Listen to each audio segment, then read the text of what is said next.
2014 के बाद हुआ मणिशंकर अय्यर पाकिस्तान गए थे कि मोदी को हटाने के लिए हमें आपकी जरूरत है। आप सुनिए, 2014 के बाद की स्थिति है। इमरान खान ने सिद्धू के सामने बोला, जब तक ये सरकार रहेगी तब तक ये भारत और पाकिस्तान के संबंध नहीं सुधरेंगे, आप लोग आएंगे तब सुधरेंगे। हाफिज सईद का 2015 का कांग्रेस पार्टी की तारीफ करते हुए बयान।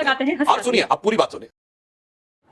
जय श्री राम भाइयों, आज आपके लिए लाए न्यू डिबेट जिसमें सुधांशु जी और आरजेडी के प्रवक्ता प्रियंका भारती आपस में लड़े हुए हैं कि पाकिस्तान आप क्यों गए थे। तो सुधांशु जी ने बताया तो हमारे नेता तो केवल बिरयानी खा के आए हैं, आप तो जाते हैं तो आपके लिए उधर ऑफर रहता है कि इस सरकार को हटाइए, हमारे आपके संबंध अच्छे नहीं रहेंगे। चलिए आगे वीडियो देखते हैं। जय श्री राम। 2014 से एक बड़ी अनोखी परंपरा शुरू हुई है कि जब भी विपक्ष कोई सवाल सत्ता पक्ष से पूछता है, पाकिस्तान के गोद में खेल रही वाली भाषा जो भी सुधांशु जी ने इस्तेमाल की, वही भाषा विपक्ष के लिए इस्तेमाल होती है और बार बार गद्दार होने का तमगा दिया जाता है। चलिए आज पोल खोले ही जाए कि असल गद्दार देश में है कौन, कौन पाक प्रेम में लिप्त है, कौन पाक के साथ पाक के गोद में खेलता है। 1947 देश जब विभाजित हुआ, एक देश का टुकड़ा जिन्ना लेकर के अपने साथ गए, पाकिस्तान बना लिया। जिन्ना लेकर के गए लेकिन अपना जिन्न यहीं पर छोड़ दिया।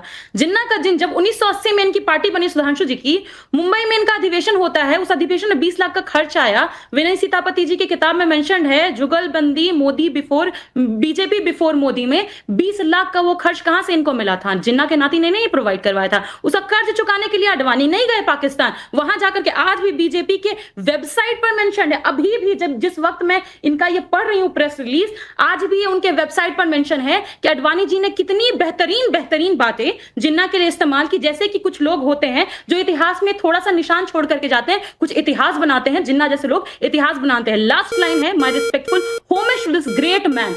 गांधी के हत्यारे को पसंद करने वाले लोगों को जिन्ना ग्रेट ही नजर आएंगे। और इतने में कर्ज अदा नहीं हुआ तो मोदी जी बिरयानी खाने छुप करके पाकिस्तान गए।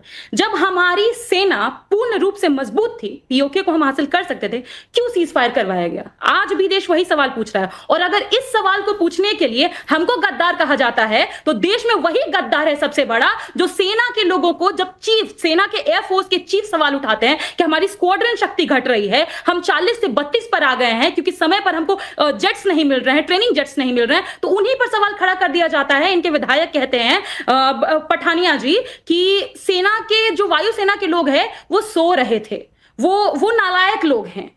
ऐसी तो भाजपा, ऐसे लोगों को तो भाजपा ने पाल रखा है। इनके स्वर और पाकिस्तानी सुधांशु जी प्रियंका जी को पब्लिक के सवालों का जवाब नहीं देना, लेकिन वो बिल्कुल आप ही से सवाल पूछना चाहेंगी, आप जवाब दे दीजिए।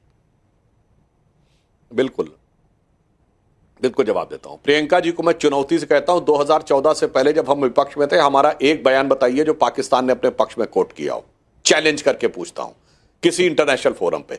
2014 के बाद दर्जन भर बयान है जो पाकिस्तान ने भारत के खिलाफ यूज किए इनके नेताओं के। 2014 के बाद तो हुआ मणिशंकर अय्यर पाकिस्तान गए थे कि मोदी को हटाने के लिए हमें आपकी जरूरत है। आप सुनिए, 2014 के बाद की स्थिति है। इमरान खान ने सिद्धू के सामने बोला, जब तक ये सरकार रहेगी तब तक ये भारत और पाकिस्तान के संबंध नहीं सुधरेंगे, आप लोग आएंगे तब सुधरेंगे। हाफिज सईद का 2015 का कांग्रेस पार्टी की तारीफ करते हुए बयान है। आप सुनिए, अब पूरी बात सुनिए, काहे परेशानी की बात। अब ये दर्शकों को तय करने दीजिए ना कौन गद्दार है। अब मैं बताता हूं। अब दूसरी बात, इनसे दूसरा चैलेंज करके पूछता हूं, 2004 से 14 के बीच में एक डिफेंस परचेज बताइए। 2004 से 14 के बीच में एक डिफेंस परचेज बताइए। सिर्फ वीआईपी अगस्ता वेस्टलैंड हेलीकॉप्टर और टेट्रा ट्रक, 10 साल तक कोई डिफेंस की खरीद नहीं हुई। अब तीसरा जवाब देता हूं, एके एंटोनी देश के रक्षा मंत्री थे, उनका संसद के पटल पर दिया गया बयान है कि चाइना बॉर्डर के ऊपर कोई इंफ्रास्ट्रक्चर नहीं होना चाहिए, यह हमारी बरसों से स्थापित नीति थी। अब बताइए गद्दार कौन है? चाइना बॉर्डर पे हमारी सारी सड़कों के प्रोजेक्ट इन्वायरमेंटल क्लियरेंस में रोक रखे गए थे।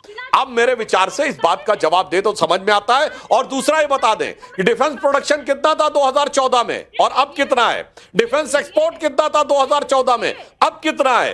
कितनी डिफेंस की कंपनीज इनलिस्टेड थी, अब कितनी है? ये बताइए। मिसाइल बनाने वाला देश एसॉल्ट राइफल नहीं बना रहा था। वाह।